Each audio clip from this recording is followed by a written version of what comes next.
I can remember going into the wooden building when it was here.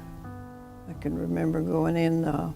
We had two front doors, one on each side, and you could go in there and sit.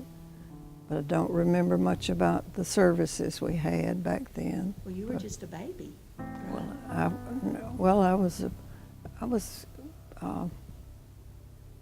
probably 7, 8, maybe 7 years old, something like that. Now, the wooden church, was it in this location or was it located out around the cemetery? No, it was here. It was here at this location. Yes, they tore it down to build this one. So do you remember when this one was built? Oh, yes. Tell me a little bit how that came about. They had the horses, the mules, would use slip scrapes and dug out the basement.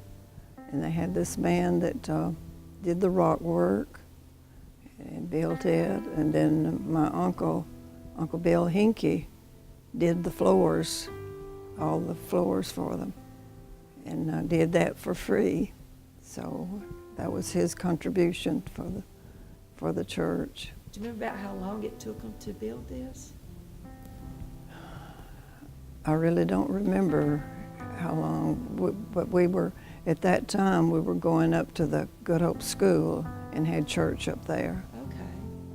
And, Okay. Now, tell me about the structure of this church. You said there used to be side doors.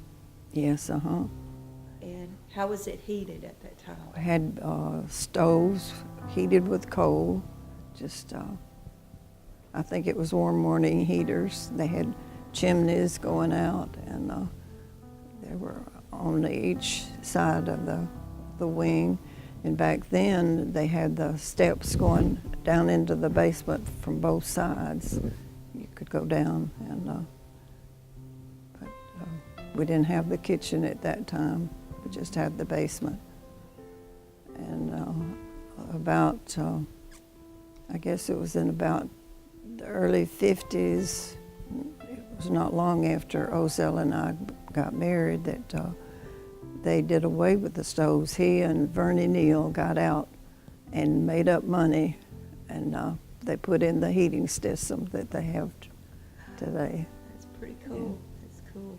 And, so what do you think makes Good Hope special to you? it's just home to me. Just I grew up here, and it's just my family. And I've enjoyed it. In 1950, I walked down the aisle, and Ozell and I got married here in this church. Clayton Shaw was the pastor at that time. And I used to sit on this side on about the second row on the pews. And then I had my 3 little girls lined up on the chair. And so they sat there, and they were really still. If one of them got to misbehaving, I'd carry them down the stairs. When I was saved, I could remember I was back on that side in one of the pews back there, and something just carried me down, and I was down front. I didn't really know that I was down there. Just the good Lord, I reckon. Now, was the baptistry here? We didn't have a baptistry. So where were you baptized?